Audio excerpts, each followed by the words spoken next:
अस्सलाम वालेकुम, कैसे हैं आप सब। उम्मीद है कि आप सब ठीक होंगे।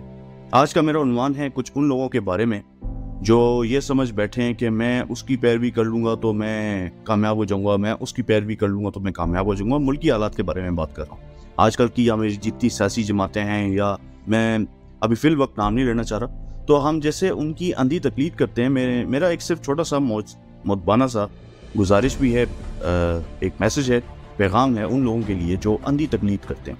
अंधी तकलीद ने हमारे इस मुल्क को खासकर, मैं अभी पूरी वर्ल्ड वाइड बात नहीं कर रहा, इस मुल्क को खासकर तबाह बर्बाद कर दिया। हम सोचते समझते नहीं हैं, हम कुरान से रहनुमाई नहीं पढ़ लेते, हम कुरान नहीं पढ़ते, ना हमारे उलमा कराम ने कोई ऐसी तरगीब दिलाई है, ना हमें नसीहत की है कि भाई खुद से कुरान पढ़ो। उल्टा वो डराते हैं कि आप गुमराह हो जाओगे और ये हो जाएगा वो हो जाएगा। हालांकि अल्लाह और उसके रसूल ने कोई मना नहीं फरमाया। अल्लाह और रसूल तो बल्कि तलकीन का कुरान पढ़ने के लिए उतारा गया, लेकिन हमें पढ़ने से, समझने से, उसको अगर अरबी है, हमें अरबी नहीं आती तो उसको ट्रांसलेट करके पढ़ने से मना फरमा दिया इन्होंने।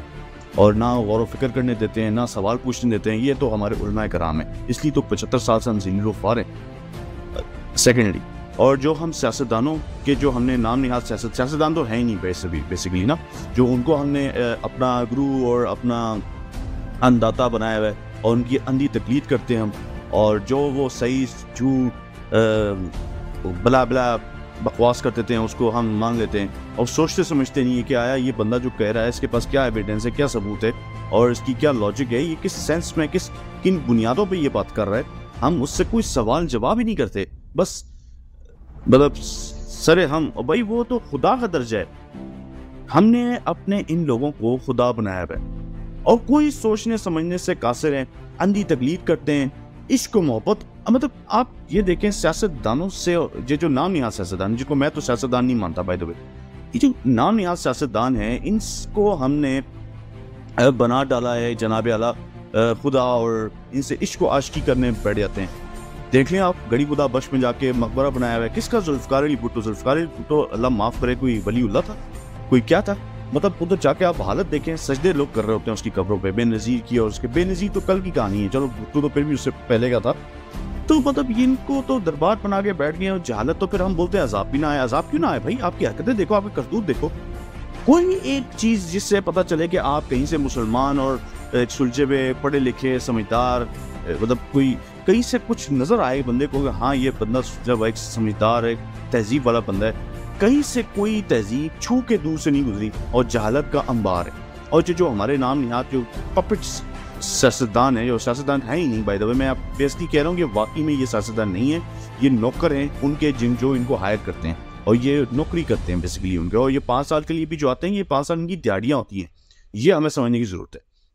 इसलिए आवाम की किस्मत नहीं बदलती, क्योंकि ये आवाम को रिप्रेजेंट नहीं करते। आवाम को तो 75 साल से बेवकूफ़ बनाया गया, तो आवाम बेवकूफ़ भी बनी और ख़ुद बेवकूफ़ है भी, और जाहिल कभी, क्योंकि अल्लाह ये एक्सक्यूजेस एक्सेप्ट नहीं करेगा। अल्लाह तो कहेगा मैं 1400 साल पहले दीन मुकम्मल हो गया और मैंने तो कुरान फाइनली उतार दिया, और पिछली भी किताबें भेजता रहा पिछली कौमों पे, तो अब तुम्हारे लिए तो सबके लिए, पूरी इंसानियत के लिए मैंने कुरान उतार दिया जो क़यामत तक रहेगा। तो फिर ये एक्सक्यूजेस नहीं चलेंगे। अगर तुम कुरान नहीं पढ़ते, घरों में रखा हुआ साल में एक दफ़ा तिलावत कर देते हो, तो ये तो एक्सक्यूजेस हैं, और ये तो कोई बर्दाश्त अल्लाह तो नहीं। अब देखो, आप खुद कहते हैं ना, मौत से पहले अपना एहतसाब खुद कर लो, तो हम मौत से पहले अपना एहतसाब खुद क्यों नहीं कर लेते? तो ये सबसे अच्छा तरीका रहेगा मेरे ख्याल से। बाद में मैं ये कहना चाहता कि हम जो, मेरे लिए ये लंबी तमहीद इतनी लंबी मैंने इसलिए बांधी है कि भाई ये सिचुएशन है, हमारे मुल्क के हालात जो तबाह बर्बाद हो चुके हैं। मतलब आप वहाँ देखें एमए में JUI, उसका फजलुर रहमान की क्या क्रेडिबिलिटी है? बस वो अपने बाप का बेटा है, जो उसका बाप पढ़ा, उसका बाप भी एमी था। सिमिलर, मैं आपको सही बता रहा हूँ, वो कोई सियासतदान, वो भी एमी था, अल्लाह माफ़ करे ना। उसने कायज़म का साथ दिया था।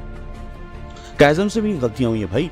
कायज़म, हम जो है ना, हम, अब मैं बोलूँगा अरे तुमने कायज़म को नहीं बख्शा। कायज़म कोई खुदा था, कायज़म कोई पैगंबर था। ओ भाई क्या हो गया? मैं कोई उसकी ज़ात पे अटैक थोड़ी कर रहा हूँ। ओ भाई, हमने क्यों लोगों को इस पर्सनैलिटी से खुदा बनाया हुआ है? खुदा का वास्ता है यार, उस रब्बुल इज़्ज़त का वास्ता है, खुदा मत बनाओ। एक पॉजिटिव क्रिटिसाइज कोई करता है तो करने दो ना यार, क्या है तुम्हें? हमें कोई बदतमीजी या गुस्ताखी थोड़ी कर रहे हैं, हम बात कर रहे हैं कि भाई कायज़म से भी कुछ अनजाने जाने हमें गलतियां हुई हैं। वो खुद भी कहते थे मेरी जेब में खोटे सिक्के हैं, तो इसमें क्या है? हमने खुदा क्यों बनाया है लोगों को? ओह तुमने उसके बारे में ऐसे बोल दिया यार, फॉर गॉड्स सेक। खैर एनी हाउ, मैं पॉइंट ये था मेरा ये कहने का कि भाई पॉजिटिव वे में एक अच्छी तामीरी तनकीद करना कोई गुनाह नहीं है, और इसमें फतवे हम लगा देते हैं, ओ वो ये तो गद्दार है, ये तो वो है, ये तो ये है। इसी वजह से हम आज तबाह बर्बाद हो चुके हैं। अगर आप किसी को समझाना भी चाहो ना कि यार कुरान पढ़ो, खुद से पढ़ो, वो तब भी आप उल्टा पलट जाओ। अच्छा एक और बात, कुछ हजरात कहते हैं तालिबान, क्या तालिबान भी इस्लाम को सही रिप्रेजेंट नहीं करता? तालिबान तो सही इस्लाम, तालिबान फिल वक्त मेरी जो नॉलेज है नाकिस, उसके मुताबिक तो भाई मुझे तो कहीं से नहीं लगता तालिबान सही इस्लाम को रिप्रेजेंट करता है, क्योंकि उनकी बहुत सी ऐसी चीज़ें, एक तो वो फिरका वारियत पे बिलीव करते हैं, ठीक है ना, देवबंद है, तो फिरका वारियत वाले तो कहीं से इस्लाम की खिदमत नहीं करते।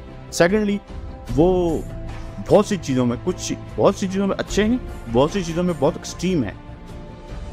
कुछ चीज़ें बहुत अच्छी हैं जिसमें पर्दा है, जैसे मैंने उनकी सुना है कि गोरी अंग्रेज साफी के पास मुसलमान होगी, उनकी चीज़ें देख के कि वो आके नहीं औरत पे रखते, तो ये एक अच्छी चीज़ें हैं। लेकिन कुछ चीज़ें बहुत गलत भी हैं जो वो औरत की तालीम के खिलाफ हैं, औरत को नहीं पढ़ने देते या इस तरह की, जो इस्लाम में नहीं है ऐसा कुछ, तो वो इस्लाम को रिप्रेजेंट नहीं, एक्सट्रीमिस्ट है ना, ये एक्सट्रीमिस्ट, ये वो चीज़ें जो इस्लाम में नहीं अलाउ, आप जो अल्लाह उसके रसूल ने नहीं कही या नहीं उनकी हिस्ट्री से मिलता हमें, तो फिर आप क्यों कर रहे हो? तो इसी तरह से इस तालिबान का इस्लाम से एग्जैक्ट आप ये बोलो कि तालिबान इस्लाम को रिप्रेजेंट करता है, आई एम सॉरी टू से, मैं इस पर कंफर्टेबल या एक्सेप्टेबल नहीं करूँगा।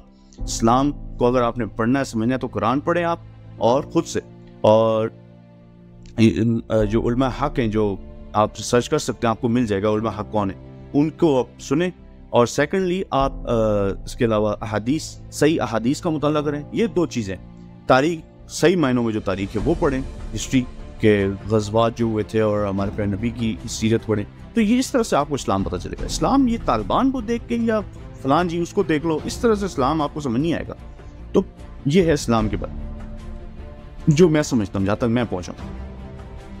तो भाई ये जो मेरा इस वीडियो का मौजू बेसिकली ये था कि हमने जो अपने सियासतदानों को और जो मज़हब के ठेकेदार बने बैठे हमारे मुल्क में, इनको जो हमने इतनी खुली छूट दी हुई है और खुदा बनाया हुआ है, खुदा का वास्ता है, इनसे बाज आ जाओ और अपने दिमाग को इस्तेमाल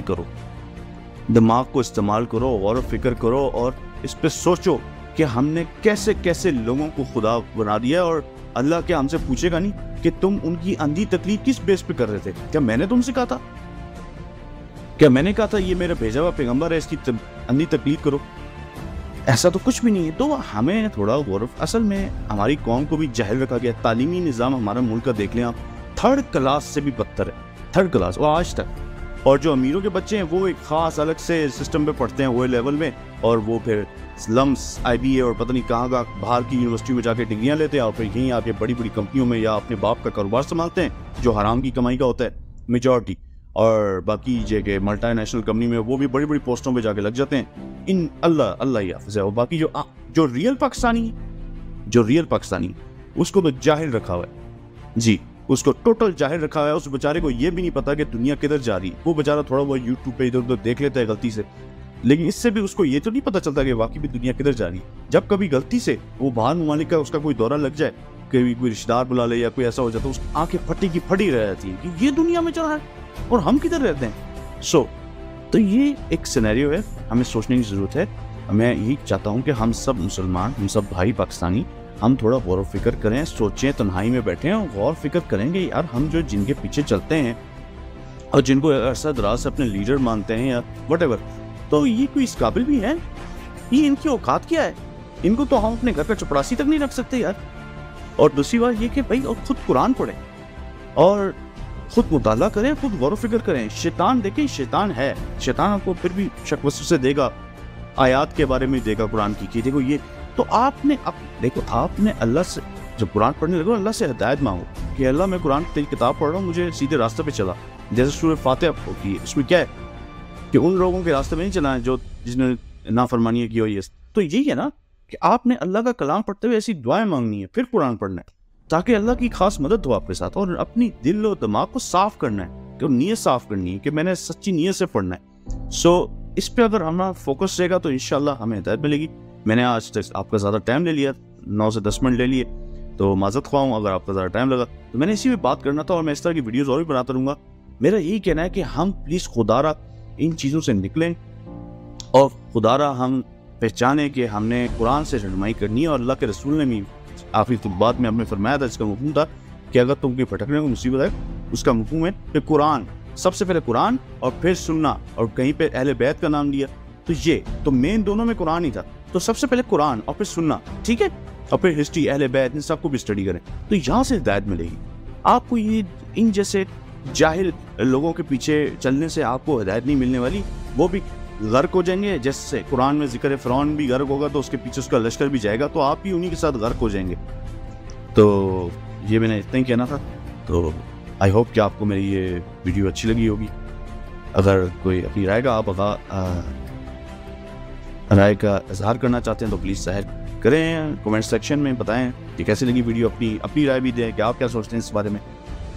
काइंडली मेरे चैनल को सब्सक्राइब करें, लाइक करें, शेयर करें और बेल आइकन में ज़रूर क्लिक करें ताकि नई आने वाली वीडियोस का नोटिफिकेशन आपको बर वक्त मिल सके। और प्लीज़ इस पैगाम को आम करें, लोगों को बताएं कि ये कितना ज़रूरी है कि हम खुद स्टडी करें, रिसर्च करें और कुरान पढ़ें। अंधी तकलीद, लोगों के पीछे अंधा चलना, चाहे वो उलमा कराम हो, चाहे नाम नहात घटिया तरीन सियासतदान हो, चाहे कोई भी मौलवी काइंड ऑफ लोग हो, कोई भी, आप खुद रिसर्च करें। अल्लाह और उसके रसूल ने ये कहीं नहीं कहा कि ये बंदा आएगा उसके पीछे अंधी तकलीफ करना, कहीं नहीं लिखा। अल्लाह ने कुरान का बोला है, अल्लाह उसके रसूल ने सुन्ना का बोला है, ठीक है। तो हमने कुरान और सुन्ना को लेके चलना है। अल्लाह ने के बात है।